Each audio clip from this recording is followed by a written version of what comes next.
நாம் பேசுகிற வார்த்தையிலே நேர்மையான பேச்சு அவசியம். நேர்மையான பேச்சு அவசியம். மத்தேயு 5:37 உள்ளதை உள்ளதென்றும் இல்லதை இல்லதென்றும் சொல்லுங்கள், இதற்கு மிஞ்சினது தீமையினால் உண்டாயிருக்கும். உள்ளதை உள்ளதென்றும் இல்லதை இல்லதென்றும், இருக்கிறது இருக்குதுன்னு சொல்லுங்க, இல்லாத இல்லாதுன்னு சொல்லாதீங்க. எடுத்துக்கட்டி எதுவும் சொல்லாதீங்க, இல்லாததை இருக்கிறது போல பேசாதீங்க. இன்னொரு விதமாய் சொன்னால் பவுல் சொல்வது போல பொய்யை களைந்து நீங்கள் ஒருவரோடு ஒரு மெய்யை மாத்திரம் பேசுங்கன்னு சொல்வார். வார்த்தையில சுத்தம், வார்த்தையில உண்மை, உத்தமம் இருக்க வேண்டியது அவசியம். நம்முடைய இரட்சகராக இயேசு கிறிஸ்துவை குறித்து ஏசாயா தீர்க்கதரிசி தீர்க்க தரிசனமா வரப்போகிற மேசியாவை பற்றி பேசும்போது ஏசாயா 53:9 சொல்லுகிறார், கடைசி பகுதியில், அவர் வாயில் வஞ்சனை இருந்ததில்லை.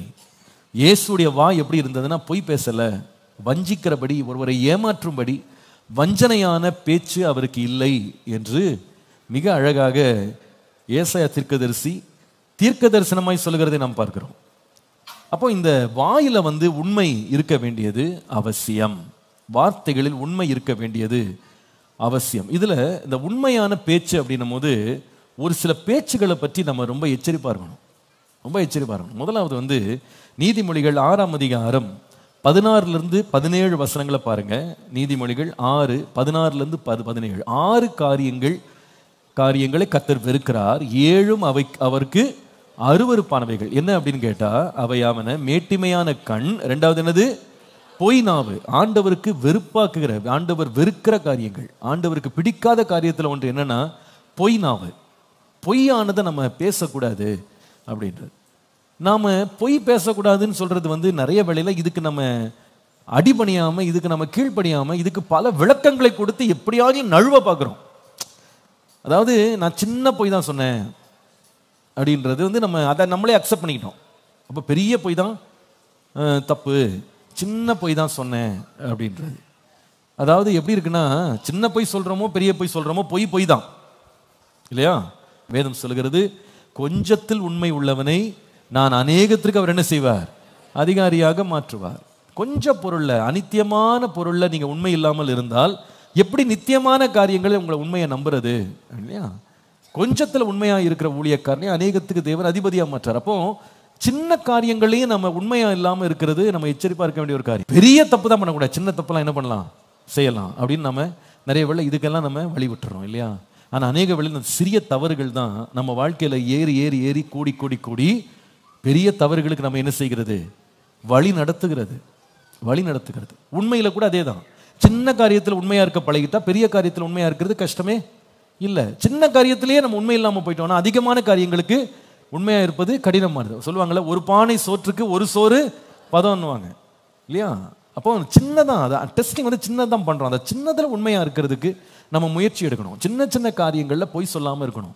வீட்டில் நடக்கிற சின்ன விஷயங்கள்ல கூட எதுக்கு நம்ம அப்படி பொய் சொல்லணும், உண்மையை சொல்லிட்டு போகலாம் அப்படின்னு முயற்சி எடுத்தோம்னா பெரிய காரியத்தில் உண்மை சொல்றது கஷ்டமாவே இருக்காது. நிறைய வீடுகளில் இந்த உறவுகளில் உரசல்கள், நிறைய வழியில பிரச்சனைகள் வருவதற்கு காரணம் என்னன்னா, அந்த சின்ன விஷயங்கள்ல கூட நம்ம உண்மை இல்லாம நம்ம அதுல கொஞ்சம் புரட்டி புரட்டி வேலையை செய்யும்போது தான் பெரிய காரியத்துக்கும் யாரும் நம்பவே மாட்டாங்க நம்மள இல்லையா? சின்ன காரியங்கள்லயே நம்ம மேல நம்பிக்கை வரலன்னா பெரிய காரியங்களை அவங்க என்ன பண்ண மாட்டாங்க, நம்ப மாட்டாங்க. என்னங்க இது ஒரு 10 பைசா விஷயம், இதுல எதுக்குங்க இத்தனை போய் சொல்றாரு, இதுலயே இவ்வளவு போய் சொல்றாரு, இதுலயே இவங்க இவ்வளவு போய் சொல்றாங்க அப்படின்னா நம்ம எப்படிங்க பெரிய காரியத்தை நம்புறது அப்படின்னு எல்லாருமே உஷாராயிருவாங்க இல்லையா?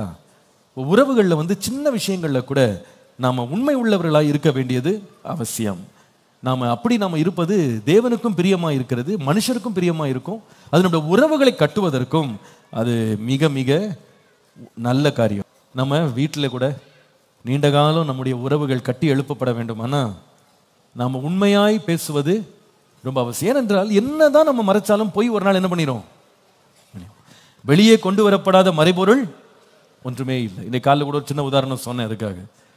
எப்படி ஒரு மனைவி தன் கணவன்கிட்ட மறைக்கிற காரியங்களை எப்படியாவது ஒரு நாள் என்ன செய்ய போறாங்க, வெளியே கண்டுபிடிக்க தான் போறாங்க. ஏன்னா இன்னைக்கு வெளியே தெரியாது, நாளைக்கு நிச்சயமா வெளியே தெரியாதான். அதான் சொல்லுவாங்க, எந்த ஒரு திருடன், உலக புகழ்பெற்ற ஒரு திருடன் கூட திருடினா, அவ்வளவு பெரிய திருட்டை நடத்தினா கூட, எவ்வளவு சாதுரியமா நடத்தினா கூட ஒரு சின்ன எவிடன்ஸ் விடாம போக மாட்டானா. எங்கேயாவது ஒரு இடத்துல ஒரு துப்பை விட்டுட்டு தான் போவான். எவிடன்ஸ் இல்லாம ஒரு தவறை செய்யவே முடியாது. கண்டிப்பா அதுக்கு ஒரு ட்ரெயிலிங் எவிடன்ஸ் கண்டிப்பா சிக்கிறோம்.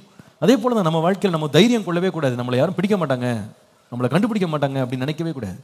நிச்சயமாய் பல நாள் திருடன் ஒரு நாள் அகப்படுவான் நம்ம ஊர்ல சொல்லுவாங்களே, அது போல நிச்சயமாய் போய் ஒரு நாள் வெளியே வந்துடும். அது மாதிரி தான் ஒரு நாள் ஒருத்தர் என்ன செய்தாராம், ஒரு கணவன் வந்து நல்லா குடிச்சிட்டு வீட்டுக்கு வந்தாராம்.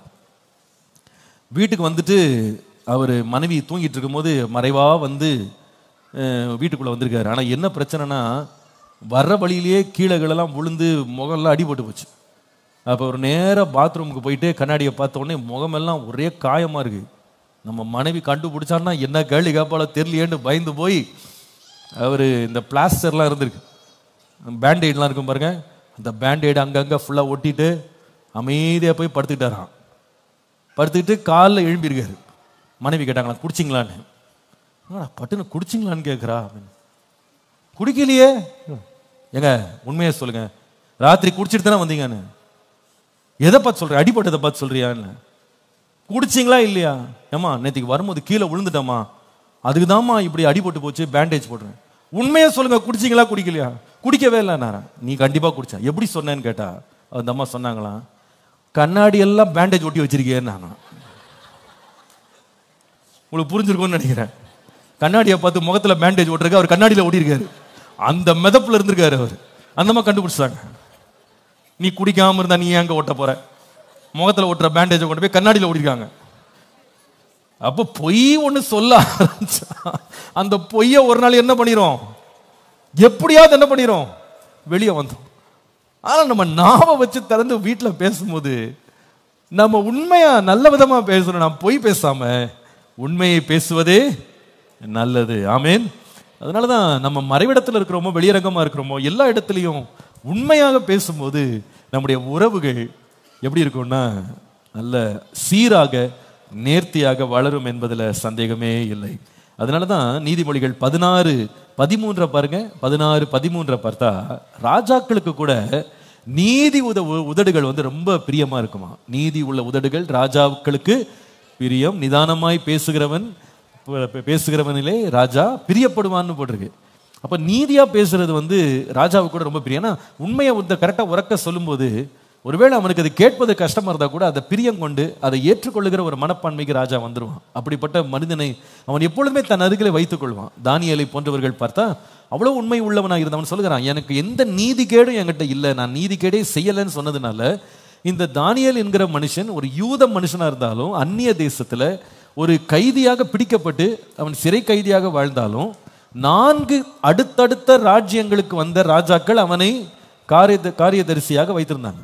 அவனை தங்க பக்கத்திலே மினிஸ்டரா வைத்திருந்தாங்க. ஏன்னா அவ்வளவு உண்மை உள்ளவனாய் நீதி உள்ளவனாய் அவன் வாழ்ந்திருக்கிறான். அதனாலதான் நீதிமொழிகள் 22:11 பாருங்க. நீதிமொழிகள் 22:11 வேதம் சொல்கிறது, சுத்த இருதயத்தை விரும்புகிறவருடைய உதடுகள் இனிமையானவைகள், ராஜா அவனுக்கு சிநேகிதனாவான். ராஜா அவனுக்கு சிநேகிதனாவான். சங்கீதம் 101 சங்கீதம் 6 பாருங்க. 101 சங்கீதம் 6 தேசத்தில் உண்மையானவர்கள் என்னோட வாசம் பண்ணும்படி என் கண்கள் அவர்கள் மேல் நோக்கமாயிருக்கும், உத்தமமான வழியிலே நடக்கிறவன் என்னை சேவிப்பான். இன்னும் தொடர்ந்து வாசித்தீங்கன்னா, பொய் சொல்லுகிறவன் என் கண் முன் நிலைப்பதில்லை இல்லையா, கபடு செய்கிறவன் என் வீட்டிற்குள்ளே இருப்பதில்லை.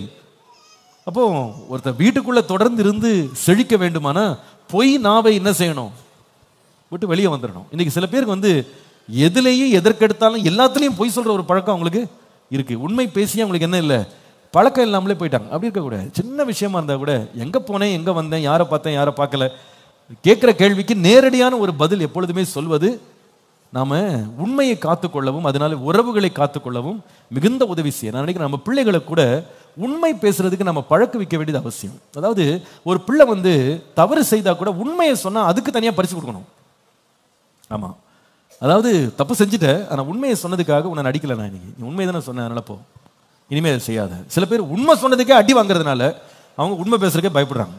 ஆனா உண்மை என்பது எப்பவுமே பரிசளிக்கப்பட வேண்டும். பொய் சொல்வதற்கு என்ன பண்ணணும், தண்டனை வரணும். அப்ப பிள்ளைகளுக்கு என்ன பழக்கம் வந்துடும் அப்படின்னு கேட்டா, நம்ம தப்பு பண்ணா கூட உண்மையை சொல்லிட்டா நமக்கு என்ன கிடைக்கும், விதிவிலக்கு இருக்கு, நமக்கு கொஞ்சம் இறக்கம் கிடைக்கும், கிருபை கிடைக்கும், நம்ம பொய் சொல்லக்கூடாது அப்படின்ற ஒரு பழக்கம் உங்களுக்கு வந்துடும்.